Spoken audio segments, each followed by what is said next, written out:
ವಿರಾಮದ ನಂತರ ನಾಡಿಗೆ ಸ್ವಾಗತ.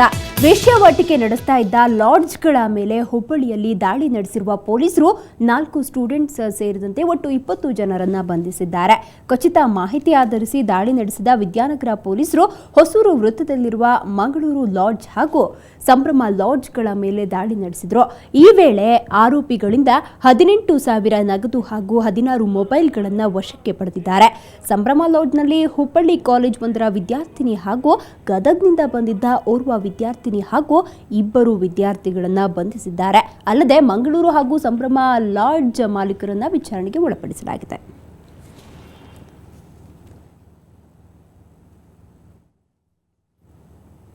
ಇನ್ನು ವಿದ್ಯಾರ್ಥಿ ಜೀವನದಲ್ಲಿ SSLC ಪರೀಕ್ಷೆಗಳು ಮಹತ್ವದ ಘಟ್ಟ. ವಾರ್ಷಿಕ ಪರೀಕ್ಷೆ ಎದುರಿಸುವ ಮಕ್ಕಳಿಗೆ ತೊಂದರೆಯಾಗಬಾರದು, ಸಮರ್ಥವಾಗಿ ಉತ್ತರ ಬರೆಯುವಂತಾಗಬೇಕು ಅಂತ ಪೂರ್ವ ಸಿದ್ಧತಾ ಪರೀಕ್ಷೆ ನಡೆಸಲಾಗುತ್ತೆ. ಹಾಗೆ ಶಿರ್ಸಿಯಲ್ಲಿ ನಡೆದಿರೋ ಪರೀಕ್ಷೆಯಲ್ಲಿ ಪ್ರಶ್ನೆ ಪತ್ರಿಕೆ ಔಟ್ ಆಗಿರೋದು ವಿವಾದಕ್ಕೆ ಕಾರಣವಾಗಿದೆ.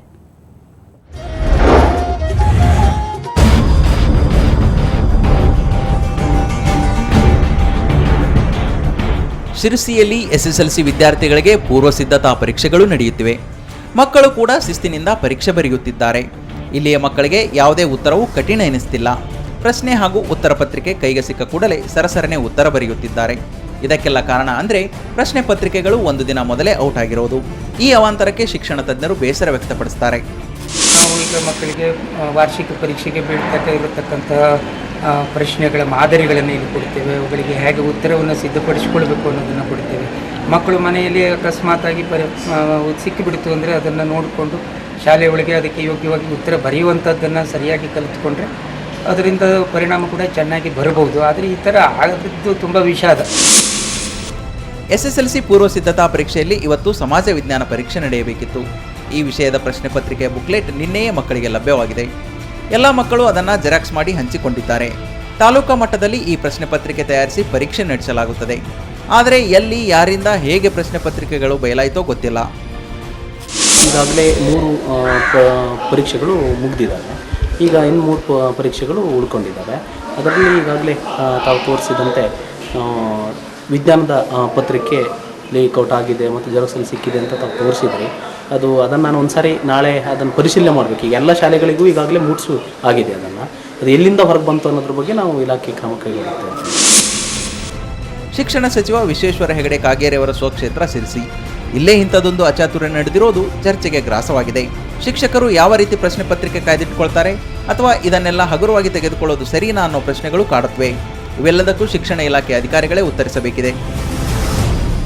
ಗಣಪತಿ ಈರಗೊಪ್ಪ, ಸುವರ್ಣ ಸುದ್ದಿವಾಹಿನಿ, ಶಿರಸಿ.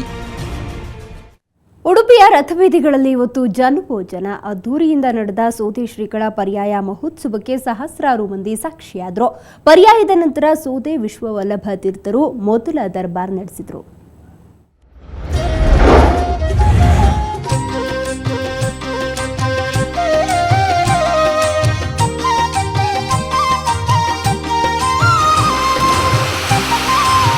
ಉಡುಪಿಗೆ ಇವತ್ತು ರಾಜ ವೈಭವದ ಕಳೆ ಬಂದಿತ್ತು. ಸೋದೆ ಶ್ರೀಗಳ ಅದ್ದೂರಿ ಪರ್ಯಾಯ ದರ್ಬಾರಿನಲ್ಲಿ ಸಪ್ತ ಮಠಾಧೀಶರು ಭಾಗಿಯಾಗಿದ್ರು. ಹಿರಿಯ ಯತಿಗಳಾದ ಪೇಜಾವರ ಶ್ರೀಗಳು ಸೇರಿದಂತೆ ಕೃಷ್ಣಾಪುರ, ಪಲಿಮಾರು, ಕಾಣಿಯೂರು ಶ್ರೀಗಳು ಆಸೀನರಾಗಿ ಪರ್ಯಾಯದ ವಿಧಿವಿಧಾನಗಳನ್ನು ನೆರವೇರಿಸಿದ್ರು. ಅಧಿಕಾರ ಬಿಟ್ಟುಕೊಡುವ ಶಿರೂರು ಸ್ವಾಮೀಜಿ ಹಾಗೂ ಸರ್ವಜ್ಞ ಪೀಠಾರೋಹಣ ಮಾಡಿದ ಸೋದೆ ಸ್ವಾಮೀಜಿ ಎಲ್ಲರ ಮಧ್ಯೆ ವಿಶೇಷವಾಗಿ ಕಂಗೊಳಿಸಿದ್ರು. ಸಿಎಂ ಸದಾನಂದಗೌಡರು ಸೇರಿದಂತೆ ಕರಾವಳಿಯ ಪ್ರಮುಖ ರಾಜಕಾರಣಿಗಳು ಕೂಡ ಈ ವೇಳೆ ಉಪಸ್ಥಿತರಿದ್ದರು. ನಾಡಿನ ಜನತೆಯ ಪರವಾಗಿ ಸೋದೆ ಶ್ರೀಗಳನ್ನ ಸನ್ಮಾನಿಸಿದ ಸದಾನಂದಗೌಡರು ಶುಭ ಹಾರೈಸಿದರು. ಮಠಾಧೀಶರು 2 ವರ್ಷಕ್ಕೊಮ್ಮೆ ಸರತ್ ಪ್ರಕಾರ ಶ್ರೀಕೃಷ್ಣ ಪೂಜಾ ಕೈಂಕರ್ಯವನ್ನು ನಿರ್ವಹಿಸುವ ಈ ಪರ್ಯಾಯ ವ್ಯವಸ್ಥೆ 5 ಶತಮಾನಗಳ ಇತಿಹಾಸ ಇದೆ. ನಿರಂತರವಾಗಿ ನಡೀತಾ ಇರುವಂತಹ ಈ ಒಂದು ಪರ್ಯಾಯ ಪ್ರಾಯಶಃ ಜಗತ್ತಿನಲ್ಲೇ ಒಂದು ವಿಶಿಷ್ಟ ಸ್ಥಾನ ಪಡೆದಿದೆ ಅಂತ ನಾನು ಭಾವಿಸ್ತಾ ಇದ್ದೇನೆ. ದರ್ಬಾರು ನಡೆಯೋದಕ್ಕಿಂತ ಮೊದಲು ಸೋದೆ ಶ್ರೀಗಳು ಕೃಷ್ಣನ ಗರ್ಭಗುಡಿಯ ಬಲಭಾಗದಲ್ಲಿರುವ ಸರ್ವಜ್ಞ ಪೀಠದಲ್ಲಿ ಆರೂಢರಾದರು. ಶಿರೂರು ಸ್ವಾಮಿಗಳು ಸೆಟ್ಟಗ ಮತ್ತು ಅಕ್ಷಯ ಪಾತ್ರೆಯನ್ನ ಹಸ್ತಾಂತರಿಸುವ ಮೂಲಕ ಪೂಜಾಧಿಕಾರವನ್ನ ಸೋದೆ ಶ್ರೀಗಳಿಗೆ ಬಿಟ್ಟುಕೊಟ್ರು. ಪರ್ಯಾಯ ಸ್ವಾಮಿಗಳಿಗೆ ತಿರುಪತಿ, ಮಂತ್ರಾಲಯ ಕ್ಷೇತ್ರ ಸೇರಿದಂತೆ ವಿವಿಧ ಧಾರ್ಮಿಕ ಕೇಂದ್ರಗಳ ಗೌರವಾರ್ಪಣೆ ನಡೆಯಿತು. ಆಸ್ಥಾನ ವಿದ್ವಾಂಸರ ಘೋಷಣೆ, ಹೊಸ ಆಡಳಿತಾಧಿಕಾರಿಗಳ ಘೋಷಣೆಯೂ ಆಯಿತು. ನಂತರ ರಾಜಾಂಗಣದಲ್ಲಿ ನಡೆದ ದರ್ಬಾರು ವಿಧಿವಿಧಾನಗಳನ್ನು ಸಹಸ್ರಾರು ಜನ ಕಣ್ತುಂಬಿಕೊಂಡರು. ಇಲ್ಲಿ ನೆರೆತಕ್ಕಂಥ ಭಕ್ತಾದಿಗಳೆಲ್ಲರೂ ಇವತ್ತು ಕೃಷ್ಣ ಕೃಷ್ಣ ಅಂತ ಇದ್ದಾರೆ. ಇದೇ ರೀತಿ ಸಕಲರು ಕೂಡ ತಮ್ಮ ಮನೆಯಲ್ಲಿ ತಮ್ಮ ಮಕ್ಕಳಿಗೆ ತಮ್ಮ ಮತ್ತು ಬಂಧು ಬಾರ್ಗವರಿಗೆಲ್ಲ ಈ ಕೃಷ್ಣ ಉಪಾಸನಾ ಮೂರ್ತಿಯನ್ನು ಅವರೆಲ್ಲರೂ ಪ್ರತಿನಿತ್ಯದಲ್ಲಿ ಮಾಡಿದರೆ ಶ್ರೀಕೃಷ್ಣನು ಅವರಿಗೆ ಅನುಗ್ರಹ ಮಾಡಿ ಸಕಲ ಇಷ್ಟಾರ್ಥಗಳನ್ನು ಕೊಡ್ತಾನೆ ಅಂತ ಹೇಳ್ತಕ್ಕಂಥದ್ದು. ದರ್ಬಾರಿನ ಬಳಿಕ ವಿಶ್ವವಲ್ಲಭ ತೀರ್ಥರು ಮೊದಲ ಕೃಷ್ಣ ಪೂಜೆ ನಡೆಸಿದರು. ಮುಂದಿನ 2 ವರ್ಷಗಳ ಕಾಲ ದಿನಂಪ್ರತಿ ನಡೆಸುವ ಷೋಡಶೋಪಾಚಾರ ಪೂಜೆಗೆ ಈ ಮೂಲಕ ಅರ್ಹತೆ ಪಡೆದರು. ಎಳವೆಯಲ್ಲೇ ಸೋದಶ್ರೀಗಳಿಗೆ ಕಡಗೋಲು ಕೃಷ್ಣನ ಪೂಜೆಯನ್ನ ಮಾಡೋ ಅವಕಾಶ ಒಲಿದು ಬಂದಿರೋದು ವಿಶೇಷ ಸಂಗತಿ.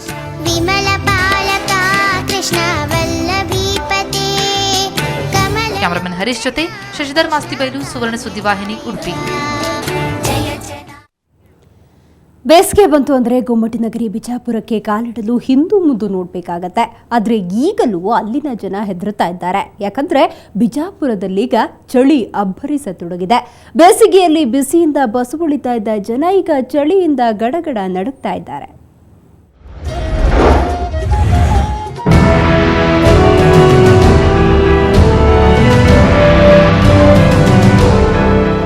ಬಿಜಾಪುರಕ್ಕೆ ಬಿರು ಬಿಸಿಲ ನಾಡು ಅನ್ನೋ ಖ್ಯಾತಿ ಇದೆ. ಆದರೆ ಬಿಜಾಪುರದ ಜನ ಈಗ ಮಾಗಿಯ ಚಳಿಗೆ ಗಡಗಡ ಅಂತ ನಡುಗ್ತಿದ್ದಾರೆ.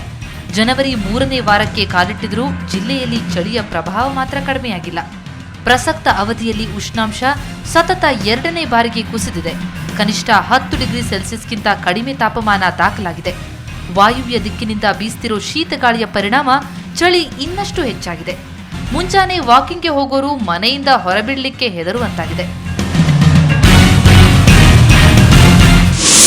ಕಳೆದ 8 ದಿನಗಳಿಂದ ಭಯಂಕರವಾದಂಥ ಚಳಿಗಾಲ ಇದ್ದು ಮನೆಯಿಂದ ಹೊರಗೆ ಬರಬೇಕಾದ್ರೆ ಭಯಾನಕವಾದಂಥ ಒಂದು ದೃಷ್ಟಿ ಕಾಣ್ತಿತ್ತು. ಬಿಜಾಪುರ ಜಿಲ್ಲೆಗೆ ಎಂಥ ಚಂಡಮಾರುತ ಬರ್ತಂತ ಬಹಳ ಅಂಜಿಕೆ ಇತ್ತು. ಕಳೆದ ಡಿಸೆಂಬರ್ 27ರಂದು 8 ಡಿಗ್ರಿ ಸೆಲ್ಸಿಯಸ್ನಷ್ಟು ಉಷ್ಣಾಂಶ ದಾಖಲಾಗಿತ್ತು. ಅದಾದ ನಂತರ ಕಳೆದ ಸೋಮವಾರ ಬಿಜಾಪುರ ನಗರದಲ್ಲಿ 8.2ರಷ್ಟು ಕನಿಷ್ಠ ತಾಪಮಾನ ದಾಖಲಾಗಿದೆ. ಕಳೆದ ವರ್ಷ ಇದೇ ಅವಧಿಯಲ್ಲಿ ಜಿಲ್ಲೆಯಲ್ಲಿ ಅತಿ ಕಡಿಮೆ ಉಷ್ಣಾಂಶ 5.6 ಡಿಗ್ರಿ ಸೆಲ್ಸಿಯಸ್ ದಾಖಲಾಗಿತ್ತು. ಅದಕ್ಕೆ ಹೋಲಿಸಿದರೆ ಇದು ತುಸು ನೆಮ್ಮದಿ ತರುವ ವಿಚಾರವೇ. ಆದರೆ ಕೊರೆಯುವ ಚಳಿಯೊಂದಿಗಿನ ಮಂಜು ಜನತೆಗೆ ಕಿರಿಕಿರಿ ಮಾಡ್ತಿದೆ. ನಮ್ಮ ಕಡೆಗೆ ಸಾಮಾನ್ಯವಾಗಿ ಅಷ್ಟೇನು ಚಳಿ ಇದ್ದಿಲ್ಲ. ಈಗ ಇಲ್ಲಿ ಬಂದಿರೋದ್ರಿಂದ ಆ ಒಂದು ವಾತಾವರಣ ನೋಡಿದ್ರೆ ಚಳಿ ಭಾಳ ಇರ್ಬೋದು ಅನ್ನೋ ಒಂದು ಮೂಮೆಂಟ್ ಕಾಣ್ತಾ ಇದೆ. ಚಳಿಯ ಅಬ್ಬರದಿಂದ ಸ್ವೆಟರ್ ಮಫ್ಲರ್ಗಳಿಗೆ ಭಾರೀ ಬೇಡಿಕೆ ಬಂದಿದೆ.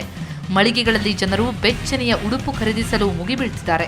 ಹವಾಮಾನ ತಜ್ಞರ ಪ್ರಕಾರ 4-5 ದಿನಗಳಲ್ಲಿ ಚಳಿಯ ಪ್ರಭಾವ ಕಡಿಮೆಯಾಗಲಿದೆಯಂತೆ. ಒಟ್ನಲ್ಲಿ ಕೆಂಡದ ಬಿಸಿಲಿನ ಅನುಭವ ಪಡೆಯುತ್ತಿದ್ದ ಬಿಜಾಪುರ ನಿವಾಸಿಗಳು ಈಗ ಮಾಗಿಯ ಚಳಿಗೆ ನಡುಗುತ್ತಿದ್ದಾರೆ. ಅದ್ಯಾವಾಗ ಚಳಿ ಹೋಗುತ್ತೋ ಅಂತ ಎದುರು ನೋಡ್ತಿದ್ದಾರೆ.